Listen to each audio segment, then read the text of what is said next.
show you how I made this cute little Christmas card. I've been playing with my Winter Friends stamp set, which I think is probably my favorite of my new Christmas and winter themed stamp sets from the November and December catalog.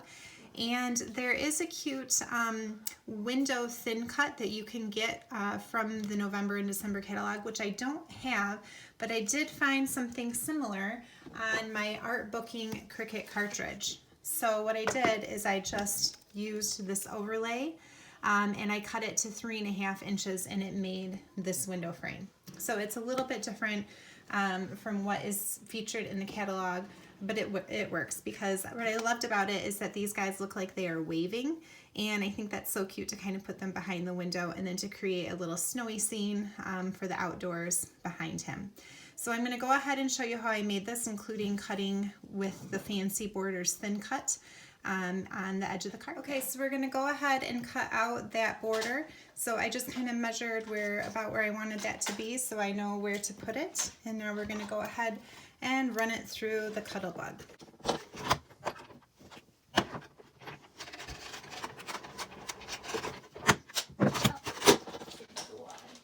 And so just like that.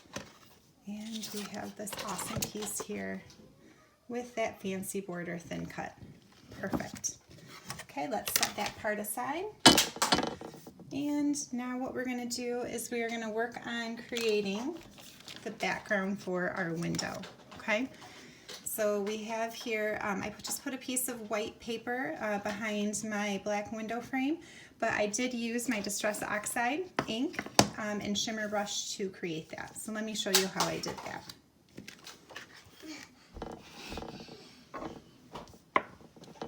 So to begin, I just took my little foam applicator and I just kind of spread it down a little bit, and I kind of start from the edge of the card and then work my way in like a circular motion, and that way I don't have any harsh lines in the center because I want it to be darker on the edge and a little bit lighter in the middle. And there is a lot of ink on there, so I could probably keep going to get that lightness in the middle there.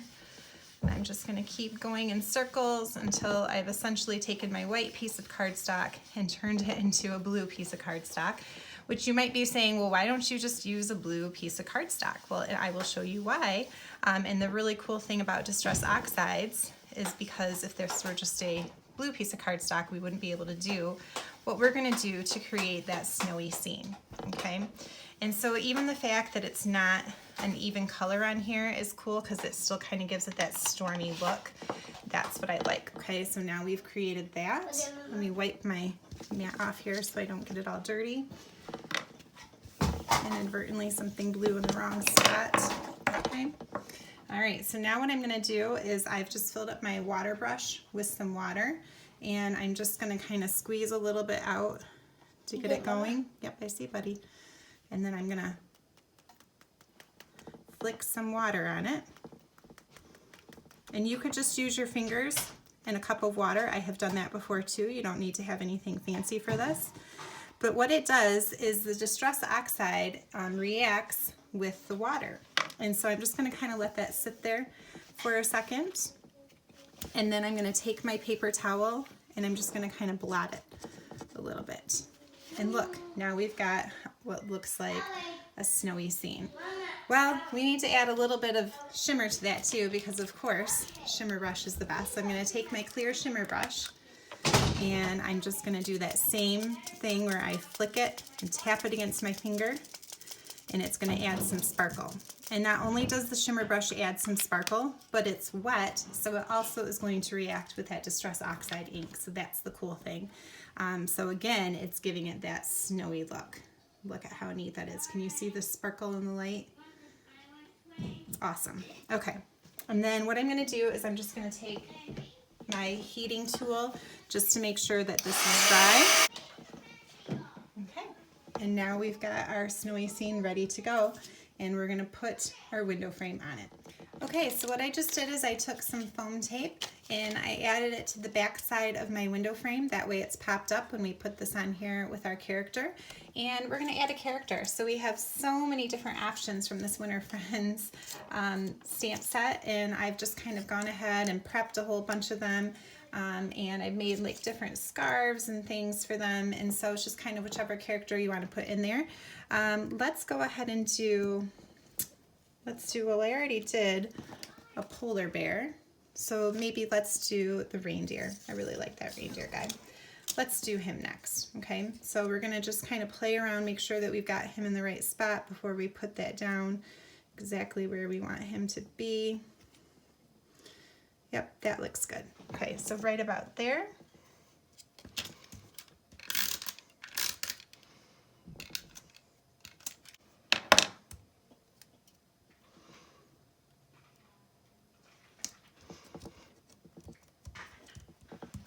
Okay, and the other thing I'm going to do before I put my frame down is I'm going to add a couple of snowflakes from the stamp set, okay? And I'm going to use my sapphire ink for that, just to give it a little something extra.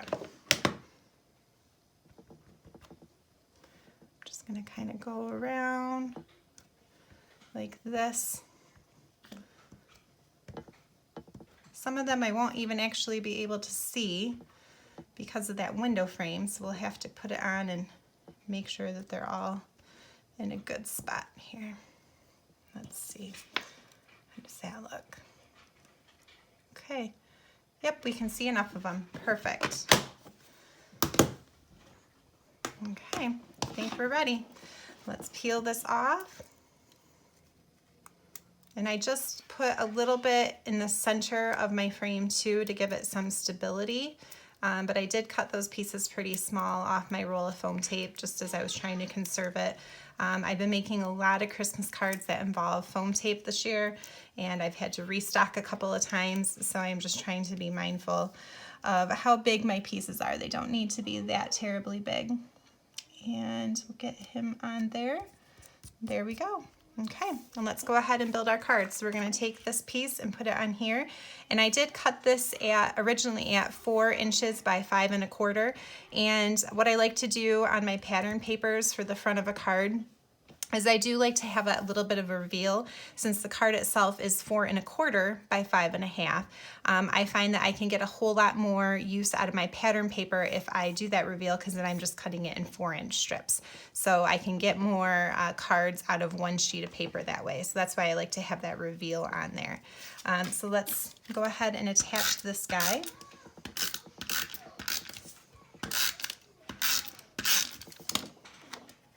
And I just love that fancy border thin cut. Just gives it that little something extra, and it's so pretty. You can't see it very well because this paper is so dark, but it does have that pretty little stitching along the edge, which you can see pretty well in person. I probably should have put this down first. That way I wasn't trying to glue it on like this. Okay. That'll work, and then I'm just gonna center it in there.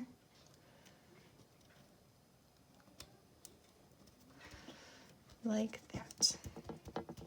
Okay, and now the only other thing that we need to do is to add our sentiment to the side. Now this particular sentiment I pulled from a really, really old stamp set.